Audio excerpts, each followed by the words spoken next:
시편 125편은 하나님 안에서 당신은 안전하다는 주제로 여호와를 의지하는 자들에게 주어지는 보호와 평안을 강조합니다. 이 시편은 신앙 공동체와 순례자이며 제자의 삶을 사는 그리스도인이 하나님을 의지할 때 경험하는 안정성과 안전을 상징적으로 표현하고 있습니다. 시인은 여호와를 의지하는 자들이 시온산과 같이 흔들리지 않는 모습으로 묘사하며 이는 하나님께서 그들을 지키시고 보호하신다는 확신을 나타냅니다. 또한 악인의 지배가 의로운 자들에게 미치지 않도록 하나님께서 그들을 지켜주실 것이라는 약속을 담아 기도하며 노래합니다. 그리고 이 시편은 신앙인들에게 하나님에 대한 신뢰를 더욱 굳건히 하고 어려운 상황에서도 흔들리지 않는 믿음을 유지할 것을 요청합니다. 따라서 시편 125편은 신앙 공동체가 하나님과의 관계를 통해 얻는 안전과 평화의 중요성을 일깨워주는 매우 귀중한 말씀입니다.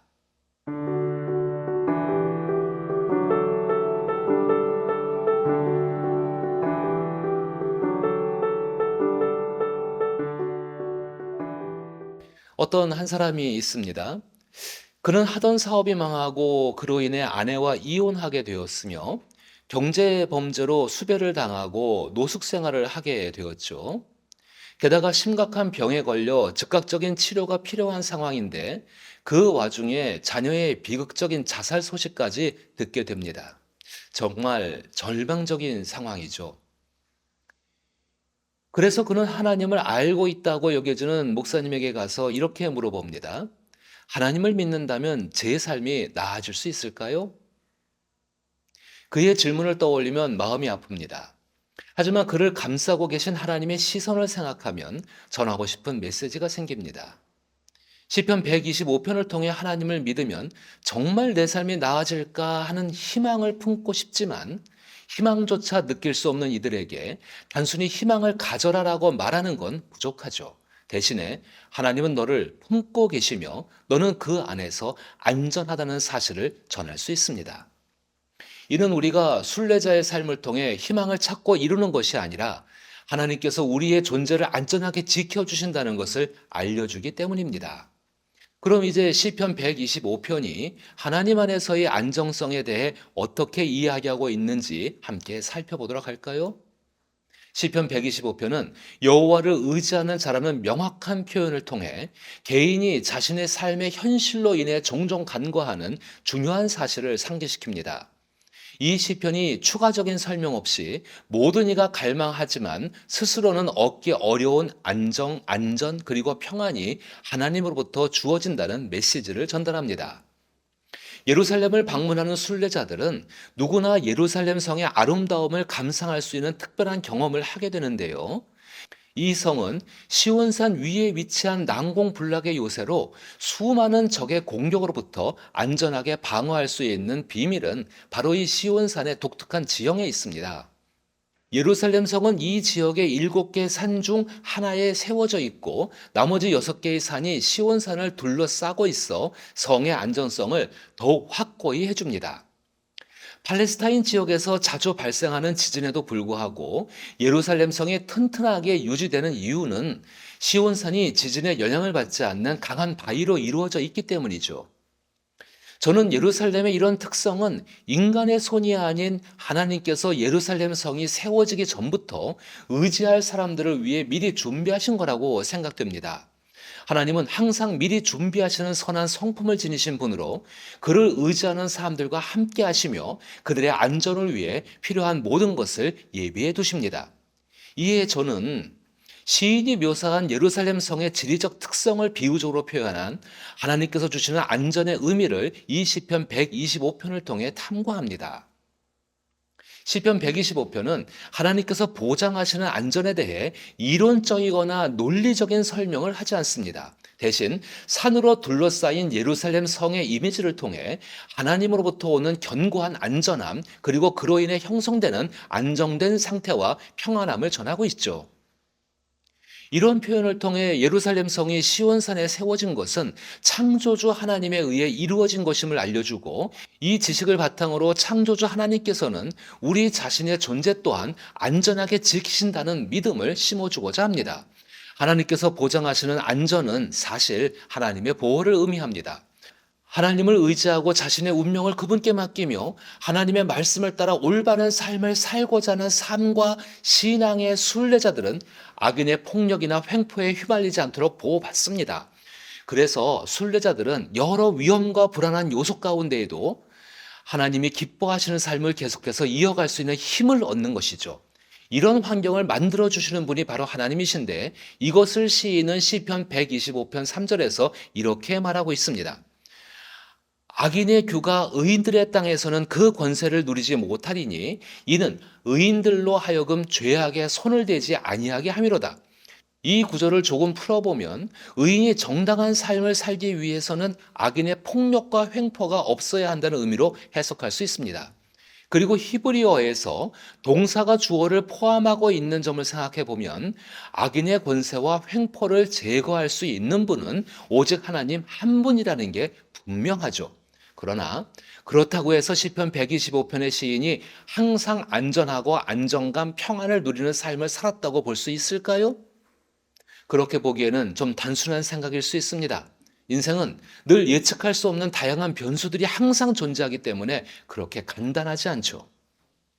시인은 하나님이 변함없다는 사실을 잘 알고 있지만 동시에 자신을 불안정하게 만들 수 있는 여러 변수들에 대해서도 깊이 이해하고 있습니다.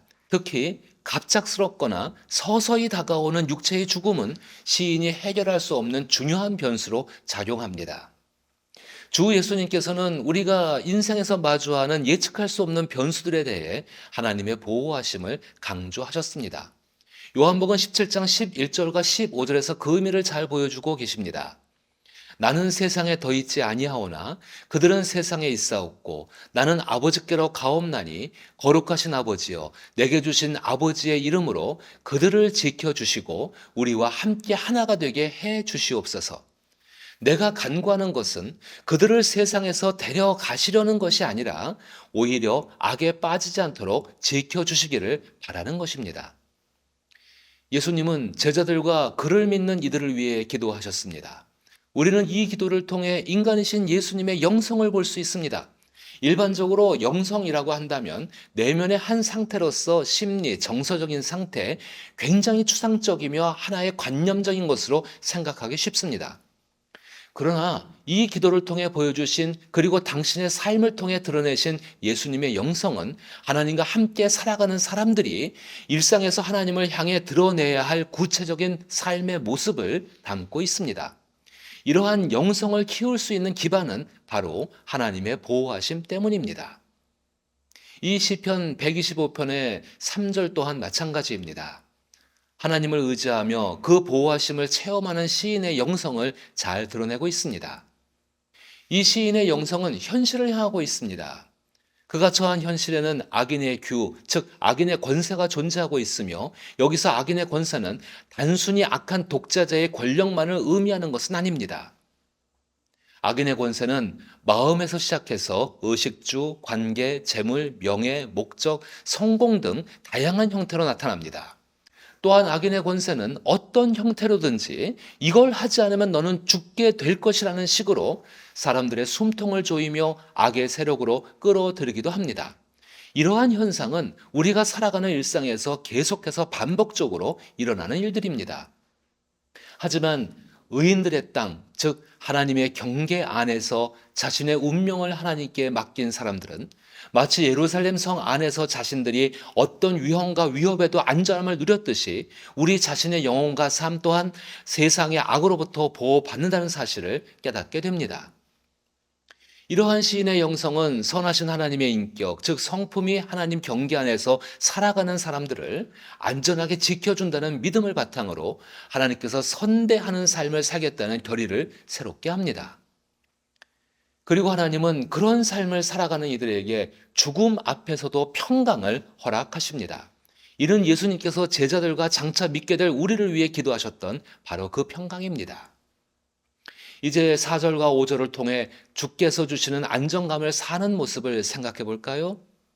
시편 125편 4절에서는 이렇게 말합니다.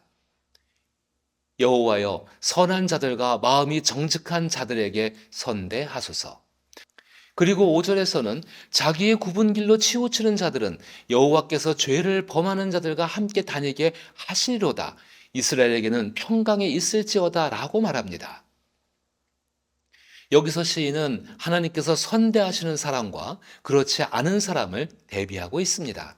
특히 4절에서 하나님께서 선대하시는 사람은 선한 자와 마음이 정직한 자로 묘사됩니다. 여기서 선한이라는 것은 하나님께서 기뻐하시는 모습을 가진 사람을 의미하고, 마음이 정직한 사람은 하나님이 주시는 안정감을 바탕으로 올바르게 행동하는 이들을 뜻합니다. 하나님은 이런 사람들을 항상 환영하시고 친절하게 다가와 주십니다. 그래서 그들의 삶에는 평화, 즉 샬롬이 가득하게 되죠. 반면에 5절에서 자기의 굽은 길로 치우치는 자들에 대해 말을 하는데요. 이들은 자신이 원하는 대로 생각하고 말하며 행동하는 사람들입니다. 그리고 이들은 고집이 세고 하나님을 무시하는 경향이 있죠. 또 타인에게 무례하게 대하기도 합니다. 이들은 비슷한 사람들과 모여서 죄악을 저지르는 걸 죄로 여기지 아니합니다. 오히려 강한 결속을 통해 만족을 느끼고 단결된 행동으로 안전하고 안전된 삶을 보장한다고 믿습니다. 그런데 성경에서 드러난 하나님의 모습은 이런 사람들을 그냥 그들이 원하는 대로 행동하도록 내버려 두신다는 걸 알 수 있습니다.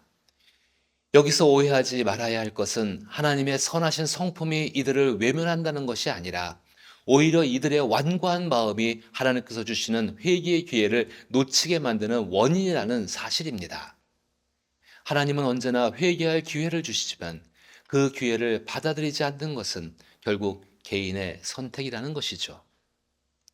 모든 사람은 자신의 삶이 더 나아지기를 바라는 공통된 소망을 가지고 있습니다. 더 나은 삶을 위해서는 내가 변화할 수 있다는 믿음과 그 변화를 이끌어낼 수 있는 기반이 필요합니다. 이런 요소들이 갖추어져야지만 지속적으로 향상된 삶을 살 수 있습니다. 하지만 많은 이들이 이러한 확신과 기반이 부족해서 결국 자신의 삶이 불안정한 상태에 놓이곤 합니다. 하나님을 믿는다는 것은 단순히 우연에 맡기거나 승산 없는 것에 자신의 운명을 맡기는 것이 아닙니다. 하나님을 믿는 것은 하나님에 대한 확신과 의존을 의미합니다. 하나님께서 항상 살아계신다는 것을 믿고 그분이 주시는 안정감이 나의 삶의 배경이 된다는 것을 받아들이는 것이죠. 이런 믿음은 하나님을 신뢰하는 이에게 자신의 삶이 하나님께서 원하시는 방향으로 나아가고 있다는 확신을 심어주게 됩니다.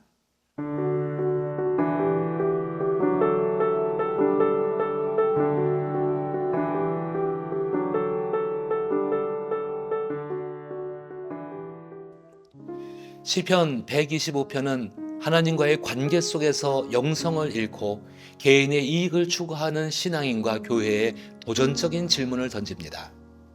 첫 번째 질문은 하나님께 자신의 운명을 맡긴 신앙인으로서 성경을 통해 하나님께서 자신의 운명을 주관하고 계심을 어떻게 느끼고 있는지에 대한 것입니다. 두 번째 질문은 불안정한 환경에서 발생하는 어려움과 위협적인 문제에 직면했을 때 하나님을 의지하여 안정감과 평안을 얻고 있는지에 대한 것입니다. 그리고 마지막 질문은 하나님을 의지하는 당신은 주 안에서 얻는 안정감과 평강을 바탕으로 악한 권세에 맞서 하나님께서 기뻐하시는 선을 실현하는 삶을 살아가고 있습니까? 라는 질문입니다. 시편 125편을 통해 마주하는 이 세 가지 질문에 대해 항상 그렇다고 대답할 수 있는 신앙의 순례자는 없습니다. 그러나 이 질문에 대해 그렇다고 대답할 수 있도록 기준과 중심을 세워 나가려고 늘 하나님 앞에 질문하며 실천하며 살아가고자 노력하고 있다면 바로 그런 사람이 바로 오늘날 지금의 예수의 제자입니다. 현대의 신앙인들과 교회 또한 예수의 가르침을 따르고 있습니다. 그리고 어떤 희망이 없는 상황에서 하나님을 믿으면 나의 삶이 나아질 수 있을까라는 질문을 던질 수밖에 없는 사마리아 여인이나 죽어가는 나병 환자, 극심한 박해와 고통을 겪고 있는 가난한 사람들, 심지어 죽은 나사로를 만나는 것과 같은 경험을 우리는 할 수 있습니다. 그러나 이러한 사람들이 주 예수의 뒤를 따를 때 그들은 상황과 현상을 뛰어넘는 안정감을 느낄 수 있다는 것이 성경의 약속입니다. 우리는 이러한 사실을 기억하고 예수의 뒤를 따르는 순례자의 삶을 살아가야 할 것입니다. 이제 성령의 도움을 받아 성경을 통해 하나님을 의지하며 안정감과 평강을 느끼면서 예수 그리스도를 따르는 순례자의 삶을 지속적으로 살아낼 수 있기를 나사렛 예수의 이름으로 축복합니다.